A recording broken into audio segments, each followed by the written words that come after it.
नमस्कार मित्रांनो, आमच्या चॅनलवर नवीन असाल तर चॅनलला नक्कीच सबस्क्राईब करा, म्हणजे तुम्हाला मालिकेचे नवनवीन एपिसोड सर्वात अगोदर पाहायला मिळतील. तर तुला शिकवीन चांगला धडा या मालिकेमध्ये काय घडलं. इकडे अधिपती फॅक्टरीमध्ये होलिकेचं दहन करत असतो आणि इकडे अक्षरा आपल्या घरी होलिकेचे दहन करत असते. तर हे फॅक्टरीमधल्या बाया अधिपतीला किंवा आणि भुवनेश्वरीला विचारते की अक्षरा मॅडम आल्या नाही का. तर भुवनेश्वरी खोटं खोटं सांगते की अक्षराला खूप कामं आहे म्हणून ती आलेली नाही आहे. हे बघून चारुहास आणि अधिपती खूप रागावलेले असतात, कारण की अक्षराबद्दल भुवनेश्वरीने खोटं बोललेले असतं, म्हणून चारुहास तिथून रागावून निघून जातात. आजी त्यांना समजायचा खूप प्रयत्न करते, पण चारुहास काहीच ऐकत नाही. आणि इकडे दुर्गीला पण खूप राग आलेला असतो की ह्या बायका सर्व अक्षराला विचारत असतात. पण अधिपतीलाही भुवनेश्वरीचा राग आलेला असतो, कारण की त्यांनी खोटं बोललेलं असतं. पण अधिपती स्वतःला समजावून घेतो की काय करणार. या फॅक्टरीतल्या बायका अक्षरा मॅडमला विचारतात, पण त्या इथे नाही आहे म्हणून आई साहेबांना पण खोटं बोलावं लागलं, असं तो स्वतःला मनाला समजूत काढतो. इकडे अक्षराच्या घरी पण होलिकेचे दहन करत असतात. तर इकडे फॅक्टरीमध्ये अधिपतीने होलिकेचे दहन केलेले असते, कारण की त्याची इच्छा नसतानाही त्याला दहन करावे लागत असते. आणि इकडे अक्षराच्या घरी पण होलिकेचे दहन झालेले असते. अक्षराने अक्षराच्या बाबासाठी एक पुरणाची पोळी बनवलेली असते आणि अक्षरा अक्षराच्या बाबाला आणि त्याच्या आईला आतमध्ये बोलावते आणि तिने जेवण वाढलेलं असते. आणि ते बघून अक्षराचे बाबा बोलतात, वा तेल पोळी. तर अक्षरा बोलते, हो अधिपतींना खूप आवडते ना. मग अक्षरा थोडी थांबते आणि बोलते, तुम्हाला पण आवडते, तुमच्यासाठी पण केलेली आहे. तर अक्षराचे बाबा बोलतात की त्यासाठी मी तुला नाही म्हणत आहे. अधिपतींना आवडते, तू त्यांच्या व्यतिरिक्त त्यांच्या विषयी प्रेम व्यक्त केलं याला मी काही नाही म्हणत नाही आहे. आणि तू त्यांना आवडते म्हणून पोळी बनवली यासाठी काही एक्सप्लेनेशन देऊ नको. त्यांना आवडते म्हणून बनवली, तुला त्यांच्यावर प्रेम आहे, पण त्यांचं तुझ्यावर प्रेम तेवढंच असलं तर मला खूप बरं वाटलं असतं. पण त्यांचं तुझ्यावर प्रेम नाही आहे, फक्त तुझंच त्यांच्यावर प्रेम आहे. तर विद्याही बोलते, हो की तुझं तुझं त्यांच्यावर खूप प्रेम आहे, पण त्यांचं तर मला त्यांचं तुझ्यावर काही प्रेम दिसत नाही आहे. तर अक्षरा त्यांना स्वतःची बाजू समजून सांगते की नाही, अधिपतीचं पण खूप प्रेम आहे.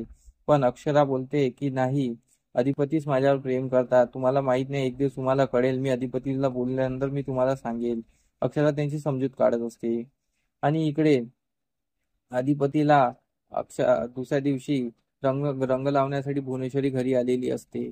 आणि भुवनेश्वरी वरती अधिपतीच्या रूम मध्ये येते आणि बोलते की अधिपती रंग लावा, आजचा धुलीवंदन आहे. अधिपती बोलतो, आईसाहेब तुम्ही मला रंग लावू नका, कारण की माझ्या आयुष्यातील रंगच उडालेला आहे. तर भुवनेश्वरी बोलते, अधिपती तुम्ही स्वतःला वाईट मानून नको घ्या, तुमच्या आयुष्यात मी चांगले रंग भरेल.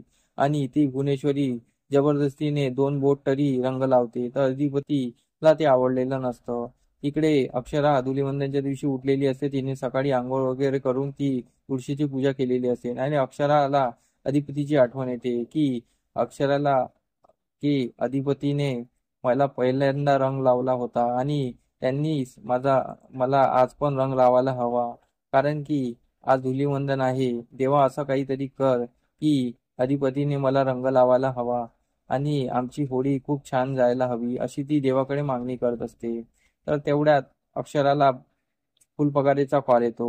म्हणजे फुलपगारे एक देवासारखाच येतो. देव तो फुलपगारे बोलतो की अक्षरा तुला आज शाळेत यायला जमणार का, मला 15 मिनिटासाठी तुला शाळेत बोलायला लागेल, कारण की त्या पेपरवर तुम्हाला सहीन करायचे आहे आणि ते थोडे चेकआउट करून मग तू घरी निघून जा.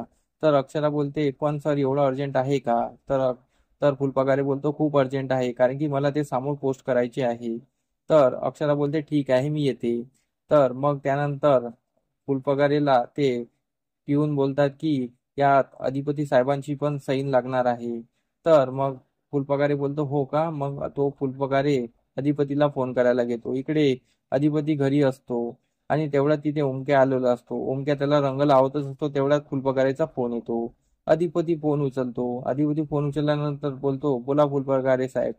तर फुलपगारे बोलतो की अधिपती साहेब तुम्हाला शाळेत 15 मिनिटं यायला जमणार आहे का, कारण की खूप इम्पॉर्टंट काम आहे. तर अधिपती लगेच हो बोलतो, ठीक आहे मी येतो आहे.